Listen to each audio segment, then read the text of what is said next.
ዓመታትም በአብሮነት በመጓዝ ተአምራትን የተመለከተ ሲክድ በእርግጥም ያውካል። ይሁዳ የሚለው ስም በብሉይ ኪዳን ዘመን ሰዎች ለልጆቻቸውና ለወዳጆቻቸው ሊሰይሙት አብዝተው የሚመርጡት እጅግም የተወደደ ስም ነበር።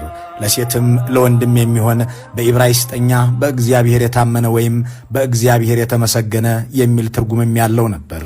ይህንን የተከበረ ስም ያረከሰው ይሁዳ ግን ከክህደት ጋር ተያይዞ ከዛን ጊዜ ወዲህ መጠሪያው ለበጎ እንዳይውል ሆኗል።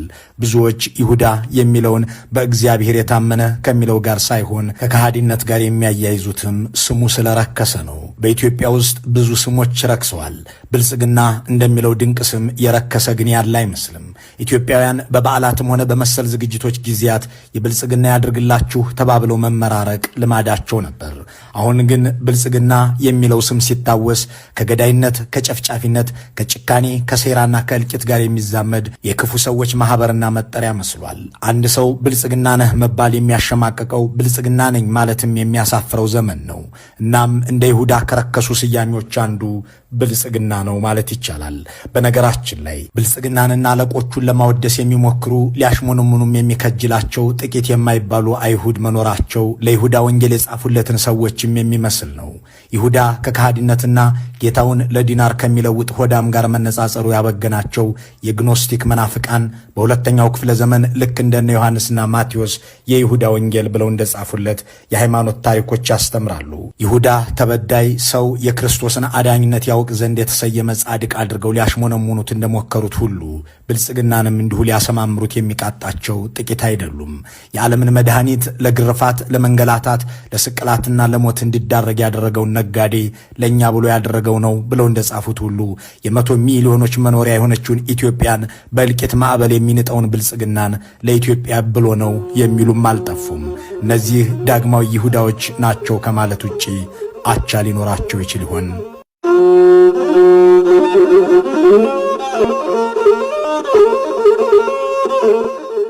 ለስቅለቱ ምክንያት የሆነውን ክህደት የፈጸመው ይሁዳ ጌታውን ለገንዘብ ከመለወጡ በፊት አይሁድ ክርስቶስን ለመግደል ብዙ ጊዜ ሴራ ሸርበው ሞክረውም እንደነበር ታላቁ መጽሐፍ ያስተምራል።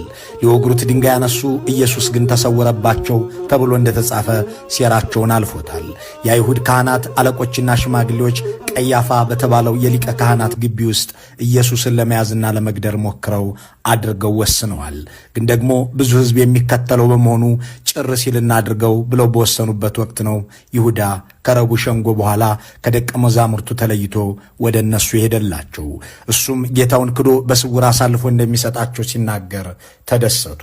ገንዘብ የሚሰጡት ዘንድ ቃል ገቡለት።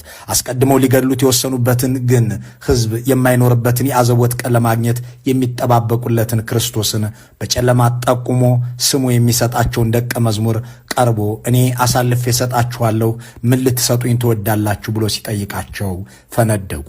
በመጨረሻም ሕሙማን የሚፈውሰውን፣ ለምጻሞችን የሚያነጻውን፣ አጋንንትን የሚያስወጣውን፣ ሙታንን የሚያነሳውን ጌታውን በ30 ዲናር ሸጠው።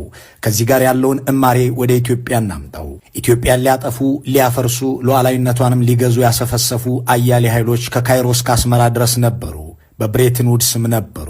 አይሁድ ኢየሱስን ለመያዝና ለመግደል አስቀድመው እንደተማከሩት ሁሉ ግብፅና ሻቢያ ኢትዮጵያን ለማጥፋት ለመበታተን ከተማከሩም ከወሰኑም ቆይተዋል። ዋሽንግተን ሰራሾቹ እና IMFና ዓለም ባንክ ኢትዮጵያንና የገበያ ሉዓላዊነቷን ለመግዛት ከቋመጡ ውለው አድረዋል። ይሁን እንጂ ከኢየሱስ ደቀ መዛሙርት መሃል ይሁዳ እንደተገኘ ሁሉ ከኢትዮጵያ መሰል ሰው አልገኝ ብሎ ብዙ ዘመናት አልፈዋል። እናም አይሁድ ኢየሱስን ለመያዝ እንደ ይሁዳ ያለ ከሃዲ ያስፈልጋቸው እንደነበረ ሁሉ እነ ግብፅና ኤርትራ እንደ አብይ አህመድ ያለ አገሩን ለዲናር የሚለውጥ አንድ ታዛዥ ሰው ያስፈልጋቸው ነበር። በመጨረሻም አደረጉት። ኢትዮጵያን ለማተረማመስ የሚያስችላቸውን ፈቃድ ወስደው በመሐላም ተጋብዘው የደም ምድር አድርገዋታል። እና IMFና ዓለም ባንክ የኢኮኖሚ ሉዓላዊነት ገዝተው የኢትዮጵያውያንን ሕይወት ያመሰቃቀለ የገበያ ውድነት እንዲያመጡ አብይ አህመድን የመሰለ ወኪል ያስፈልጋቸው ነበር። የዘ ኢኮኖሚስት ዘጋቢ ቶም ጋርድነር ጠቅላይ ሚኒስትሩ ስልጣን በያዙ በሁለተኛው ሳምንት ሳምንት የአሜሪካ መንግስት ባለስልጣናትን ሲያገኙ ከቶ ምን እንዳደርግላችሁ ትፈልጋላችሁ ሲሉ ጠየቁ ብሎ የጻፈውን እያነበብን ስንቀጥል አሳልፌ ስሰጣችሁ ምን ልትሰጡኝ ትወዳላችሁ ካለው ይሁዳም ብሰው እናገኛቸዋለን። ቢያንስ ይሁዳ ልስጣችሁና ስጡኝ የሚል የገበያ ድርድር ውስጥ ገብቷል። የኢትዮጵያው ጠቅላይ ሚኒስትር ግን ምን ልስጣችሁ ሲሉ እንጂ ምን ትሰጡኛላችሁ ሲሉ በዘአብይ ፕሮጀክት ላይ አልተጻፈላቸውም። የአረብና የሳባ ነገስታት እጅ መንሻ ያቀርቡለታል የተባለለትን ጌታ አሳልፎ እንደሰጠው ይሁዳ የአፍሪካ ታይገር ሆናለች፣ ብዙ ዘመንም ሳትርቅ መካከለኛ ገቢ ያላቸውን ሀገራት ትቀላቀላለች የተባለላትን ኢትዮጵያን ለኤርትራና ግብፅ፣ ለተባበሩት አረብ ኤምሬቶችና ለብሬተን ውድስ የፋይናንስ ተቋሞች አሳልፎ የሰጠው የብልጽግናው መንግስት ነው። ዓለም አቀፎቹ የገንዘብ ተቋማትም ሆኑ ኢትዮጵያን ለመናድ ሲታትሩ የኖሩት ሻቢያና ግብፅ በየወገናቸው ከተማከሩ ቢቆዩም ውሳኔያቸውን ለማስፈጸም አጋጣሚ ቸግሯቸው ሳለ አይሁድ የአስቆርቱ ይሁዳን በድንገት እንዳገኙት ሁሉ የአዲስ አበባው መንግስትም እንዲሁ ሆኖላቸዋል።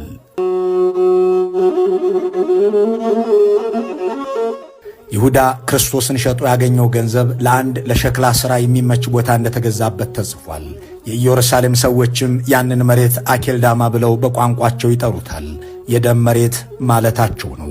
ብልጽግና ኢትዮጵያን ሸጦ ያገኘውን ዲናር ለድሮን መግዣ አድርጎ አገሪቱን አኬልዳማ እንዳደረገው ሁሉ በእስራኤል ምድርም በአመፅ ዋጋ የተገዛው መሬት እንዲሁ ነው። በዚሁ ዲናር በተገኘ ዶላር የተገዛ ድሮን ሲጨፈጭፍ ውሏል። ይሁዳ ከከሃዲነቱ በፊት የለየለት አስመሳይ እንደነበር ታሪኩ ይነግረናል። ኢየሱስን ለመሸጥ የተስማማው ረቡዕ ዕለት ነበር። ሰጥቶ የሚቀበለውን ከተስማማ በኋላም ወደ ደቀ መዛሙርቱ ተመልሷል። ከረቡዕ አንስቶ እስከ ሐሙስ ምሽት ድረስም ምንም እንዳልተፈጠረ እያስመሰለ አመሸ። ያደፈ እግሩን በክብር ሊያጥበው ሲንበረከክም አላመነታም። ይህ የሚያሳየው የይሁዳ ሌላ ባህሪ የሆነውን አስመሳይነቱን ነው። ኢትዮጵያን አርብ ላይ ያደረሱ ገዢዎች እንዴት ያለ አታላዮችና አስመሳዮች እንደሆኑ የመጀመሪያ ወራት ንግግሮቻቸውንና ድርጊቶቻቸውን ማስታወስ ከይሁዳ ጋር ለማመሳሰል ይመቻል። ያኔ በይቅርታ እንደምራችሁ እያሉ ሲያስመስሉ፣ የሰላም ሐዋርያ መስለው ሲናገሩ እንዲህ የአገር ጣር ሊያበዙ መሆኑን በሂደት አሳይተዋል። ክርስቶስ ከደቂቃዎች በኋላ ወደ ገዳዮቹ የሚወስዱትን የይሁዳ እግሮች አጎንብሶ እንዳጠበው ሁሉ ኢትዮጵያውያንም ወደ እልቂት የሚወስዳቸውን መንግስት እግር ላይ ወድቀው እልልም ብለው ተቀበሉት። ልዩነቱ ክርስቶስ የሚሆነውን ሁሉ ያውቅ ነበር። የኢትዮጵያ ሕዝብ ግን የሚመጣውን የሚገነዘብበት አቅም አልነበረውም። ለብዙ ዘመናት ያመናቸው ልሂቃንም በይሁዳ እግር ላይ ተደፍተው ሲያያቸው ለመሲሁ የሰገዱ መሰለው። የማያውቃቸውን ንጉሥ ሙሴ ናቸው ሲሉትም አመነ። በመጨረሻም የመከራና የስቃዩን ቀን አርብን አመጡለት።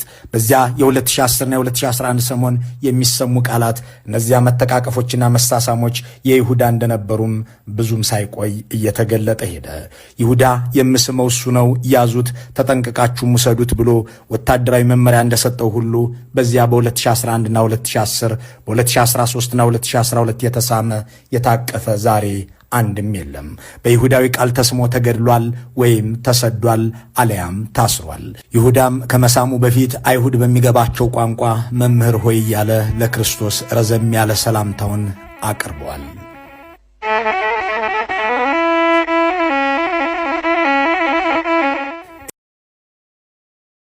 በዓመት አንድ ጊዜ እንቁላልና ዱቄት ሰጠናቸው የሚሏቸውን ሰዎች ደግሞ አብይ የቤቴ ማድመቂያ ረጂዬ ነው በል ብለው በቴሌቪዥን ያቀርቧቸዋል።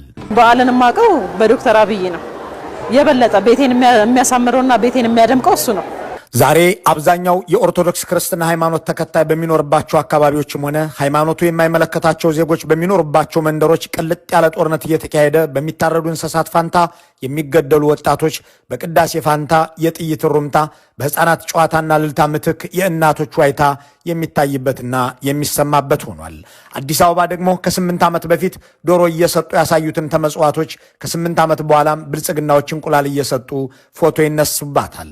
መንግስት ወለድ ድህነት ያገረጣቸው ማጣት ያጎሳቆላቸውን ሰዎች እየጨበጡ በፈገግታ ይቀረጹና በሚዲያ ያሰራጫሉ። መምህሩንም ተማሪውንም እንዲሁ ያደርጉታል። ድሃን በእኔ ምጽዋት የምትኖር ነህ ብሎ ማሰብና መኮፈስ የሚያስደስታቸው የዘመኑ ገዢዎች በዓል በመጣ ቁጥር አስመሳይ ሳቃቸውን በቪዲዮና ፎቶ አጅበው ይከሰታሉ።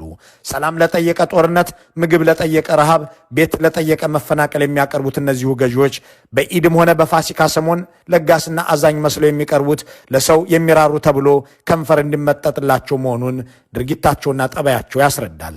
በገጠር ትምህርት ቤቶቻቸው ፈርሰውባቸው ያለ ዕድሜያቸው እንዲዳሩ የተደረጉትን፣ መጠለያ ተከልክለው የተፈናቀሉትን፣ በአብይ አህመድ ድሮንና ሞርታር ወላጅ አልባ የተደረጉትን የተበተኑ ሕፃናትን እኩዮች አዲስ አበባ ላይ ማዕድ አጋራኋቸው ብለው ያፌዛሉ። 86 ሚሊዮን ድሃ ፈጠሩ ተብሎ በተባበሩት መንግስታት የሚነገርላቸው አብይ አህመድ ቤተ መንግስት ጠርጠው መነጽርማ አጥልቀው ጻዳ ለብሰው በፈገግታ በሚመጸውቷቸው ጎስቋሎች እንዲሸፈን ይፈልጋሉ። ከዚያም በሚዲያዎቻቸው ማዕድ አጋሩ ተብሎ ይዘገብላቸዋል። ባለቤታቸው ለካሜራ የሚሆን ወጥ እየጨለፉ ይቀረጹላቸዋል። ጠቅላይ ሚኒስትር ዶክተር አብይ አህመድና ቀዳማዊት እመቤት ዝናሽ ታያቸው የገና በዓልን ምክንያት በማድረግ በዝቅተኛ የኑሮ ደረጃ ላይ ለሚገኙ ዜጎች ማዕድ አጋርተዋል። እዚህ ጋር አበላሁህ አጠጣሁህ ይህንን ማድረጌንም ዓለም ይልህ ብለው በቴሌቪዥን የሚያሰራጩት ጎመን በቂጣ እያረረባቸው ያደጉ ገዢዎች ስለምን ምግብ ማብላትን ፖለቲካ አድርገው ለምን ቀረቡ የሚለውን መጠየቅ ተገቢ ይሆናል።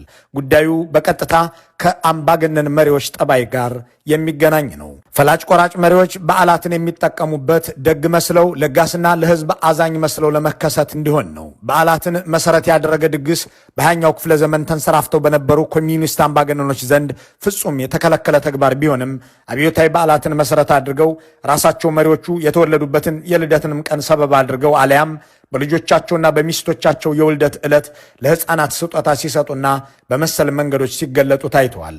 ይህ ባለፈው ክፍለ ዘመን ከነበሩ አምባገነኖች አብዛኞቹ ያከናወኑት ተግባር ነው። በዘመናችን እወደድ ባይነትንና አምባገነንነትን አቀናጅተው ወይም ፖፑሊስትና ዲክታተር ሆነው አገራትን የሚመሩ ሰዎች ደግሞ ትንሽ ነገሩን አሻሽለውታል።